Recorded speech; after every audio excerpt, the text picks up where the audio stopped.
नमस्कार, स्वागत है आप सभी का हेडलाइंस न्यूज़ नेटवर्क पर। मेरा नाम है विनोद शर्मा और 10 मार्च को जो जनता का फैसला है वो सार्वजनिक हो जाएगा, यानी कि कुछ ही घंटों का समय है और जनता जनार्दन ने जो फैसला ईवीएम में बंद किया है वो सार्वजनिक हो जाएगा। और किसकी किस्मत चमकने वाली है। मैं इस वक्त पश्चिमी उत्तर प्रदेश की नकुड़ विधानसभा से प्रत्याशी हैं जो कि बहुजन समाज पार्टी से चुनाव लड़े थे, साहिल खान जी।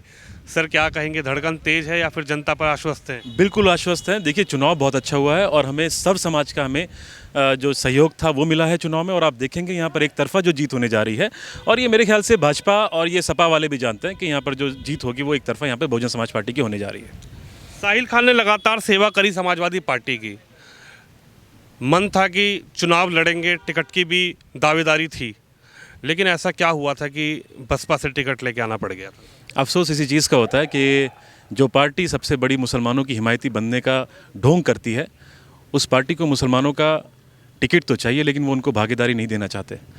और मैं अपनी बात भी करूं, आपको पता है मैंने किस जद्दोजहद के साथ और कितनी मेहनत करी है। कोरोना काल में मैं घर घर गया हूं और जो भी मैंने कुछ किया अपने मेरे खुद के पर्सनल मेरे संसाधन थे और उस पर मैंने समाजवादी का झंडा लगाकर, उनके राष्ट्रीय अध्यक्ष जी का फ़ोटो लगाकर घर घर जाकर राशन बांटा, कपड़े बांटे, कंबल बांटे।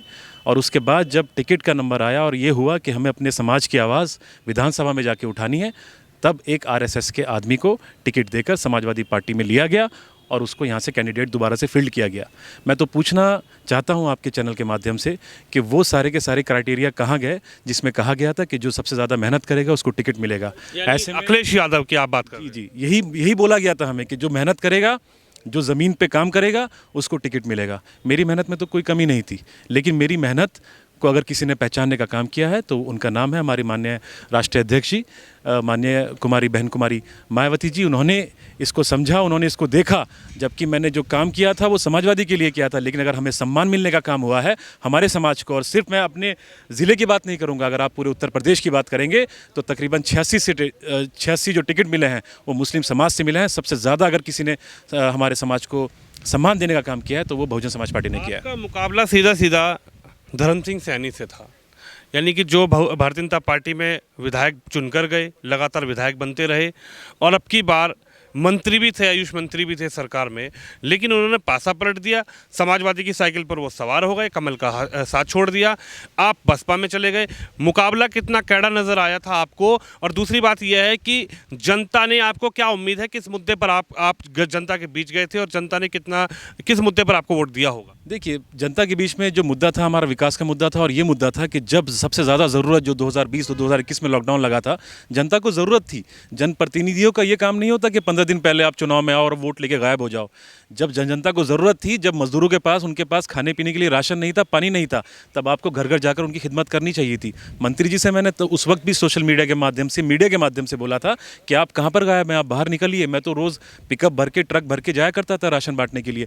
मंत्री जी तब भी गायब थे। 15 दिन पहले वो आए, उनको एकदम से भारतीय जनता पार्टी में बहुत बुराई दिखाई दी। 5 साल पूरी मलाई चाटने के बाद उनको बुराई दिखाई दी और यहाँ पर आके सेटिंग करी और सेटिंग करने के बाद वो टिकट लेके आ गए और हम जैसों के साथ। धर्म सिंह सैनी का ये कहना था, जब चुनावी सभाएं चल रही थी, जब वो मंचों से कहते थे और हमने भी उनका इंटरव्यू किया, उनका ये कहना था कोई माइकल लाल जीत के तो दिखाए नकुड़ से, चाहे योगी आ जाएं, चाहे स्वतंत्र देव सिंह आ जाएं, चाहे भारतीय जनता पार्टी के बड़े बड़े लीडर आ जाएं। आप कहाँ स्टैंड कर रहे हैं? देखिए, अहंकार तो रावण का भी नहीं रहा था। मंत्री जी अपने में, मैं तो वही कह रहा था, बार बार मैंने बोला है जमानत बचा लें, वही बहुत बड़ी बात होगी। तीसरे चौथे नंबर पे आ जाएंगे मंत्री जी। अभी जो फाइट है ना इन दोनों के बीच में हो रही है कि दूसरे पे कौन आएगा, मंत्री जी आएंगे या मुकेश चौधरी जी आएंगे। हम तो पहले पे हैं, पहले पे शुरू से ही थे।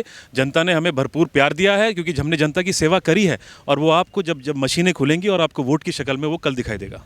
ओपिनियन पोल दिखाया जा रहा है, एग्जिट पोल जो दिखाया जा रहा है, इस पर लगातार अखिलेश यादव बड़ी टिप्पणियां कर रहे हैं। अखिलेश यादव कल एक प्रेस कॉन्फ्रेंस में थे, उनका जो रुआब था, जो उनका चेहरा था, अखिलेश यादव का जो हाव भाव था, वो एक बड़ा गुस्सेल था। लगातार वो टारगेट कर रहे हैं कि जो एग्जिट पोल दिखाया जा रहा है वो गलत है। एग्जिट पोल जो दिखाया जा रहा है वो कहीं ना कहीं ईवीएम हैक करने की प्रक्रिया दिखाया जा रहा है। क्या आप सहमत हैं अखिलेश यादव से? देखिए जी, आपने अपने सवाल में ही जवाब दे दिया। हाव भाव से मालूम हो जाता है कि बौखलाहट है समाजवादी के अंदर। हम जैसे कि हमें पता है अपनी विधानसभा का हम जीत रहे हैं, हम तो आराम से, हमारे अंदर तो कोई बौखलाहट नहीं है। कल आप देखेंगे कि हम यहाँ पे जीतने जा रहे हैं। समाजवादी पार्टी के अंदर एक आपने देखने को आपको मिली होगी बात, समाजवादी पार्टी ने मुस्लिम समाज, क्योंकि मैं मुस्लिम समाज से आता हूँ इसलिए अपने समाज की बात कर रहा हूँ, हमें सिर्फ वोट बैंक की तरह इस्तेमाल किया है, हमें भागीदारी नहीं देने दी इस बार इस चुनाव के अंदर, और उसका खामियाजा उनको इस बार चुनाव में भुगतना होगा।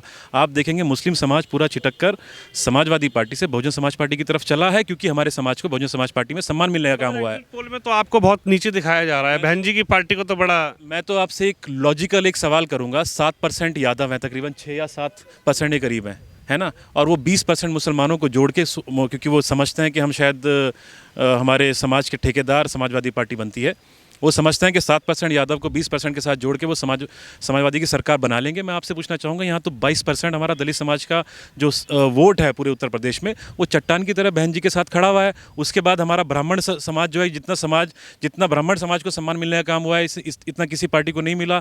वो तकरीबन 8 से 10% है हमारे उत्तर प्रदेश में।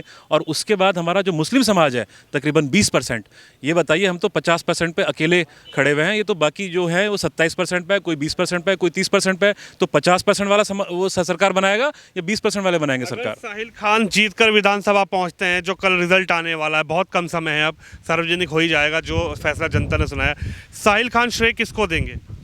मैं श्रेय जो हमारी जो पार्टी है उसको ही दूंगा, हमारे जो राष्ट्रीय नेतृत्व है, हमारी बहन कुमारी मायावती जी है, उनको ही दूंगा, क्योंकि उन्होंने मेरे जैसे जो एक छोटा सा कार्यकर्ता है उनकी मेहनत को उन्होंने सराहा, पहचाना और मुझे टिकट दिया।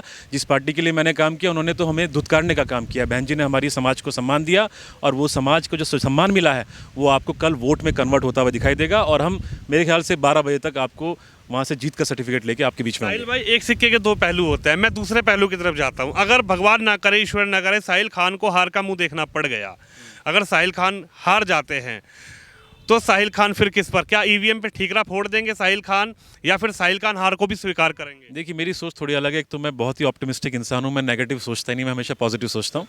लेकिन क्योंकि आपने सवाल किया तो उसका सवाल का जवाब ये है कि ईवीएम पे ठीकरा तो फोड़ने का मुझे नहीं लगता। अगर निष्पक्ष चुनाव होते हैं कल, उसमें वो नहीं होता कि बाहर जो अगर कम अंतर का जीत हार रहती है तो क्या होता है, अक्सर आपने देखा था गंगों का जो उपचुनाव हुआ था उसमें भी बाहर निकाल दिया गया था कैंडिडेट्स को भी और उनके जो काउंटिंग एजेंट्स थे उन्हें भी। अगर उस तरह की हरकत नहीं होती, अगर ऐसा कुछ होगा तो हम वहाँ पर उसका पूरा पुरजोर वहाँ पर हमारा विरोध होगा, वहाँ पर हमारे कार्यकर्ता भी होंगे, हमारी आवाम भी वहाँ पर आई हुई होगी। अगर इस तरह का कोई प्रशासन ने निष्पक्ष वहाँ पर काउंटिंग नहीं कराई तो हम वहाँ पर उसका खुलकर विरोध करेंगे। लेकिन अगर जो भी जनता का अगर निष्पक्ष चुनाव हो, मतलब वो काउंटिंग होती है और उसमें जो भी जनादेश आता है उसका हम सम्मान करेंगे। क्या अभी तक साहिल खान को ईवीएम पे भरोसा, अभी तक साहिल खान को प्रशासन पे भरोसा है? क्या अखिलेश की तरह तो नहीं साहिल खान कहेंगे कि भाई अब तो ईवीएम हैक कर दी, ईवीएम में गड़बड़ी कर दी, अखिलेश यादव जी जो आरोप लगा रहे हैं? देखिए, मेरा अभी तक का जो एक्सपीरियंस है, हमारा प्रशासन तो बहुत अच्छा काम कर रहा है। अगर आप सहारनपुर के प्रशासन की बात करें, बहुत अच्छे से वो लेके चल रहे हैं।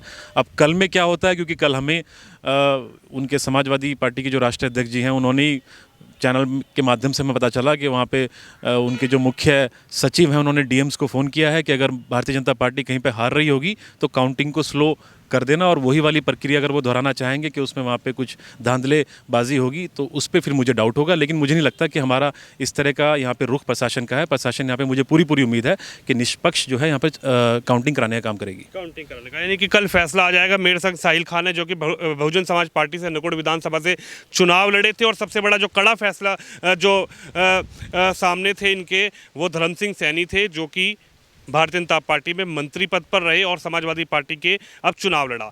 देखना ये होगा कि 10 मार्च को कौन जाएगा नकुड़ विधानसभा से लखनऊ, और जो फैसला सार्वजनिक हो रहा है उसके लिए बहुत कम समय है। आप भी अपनी राय दीजिए, इस खबर को शेयर करिए। कैमरामैन अंकित के साथ मैं विनोद शर्मा, नकुड़ विधानसभा से हेडलाइंस यूपी के लिए।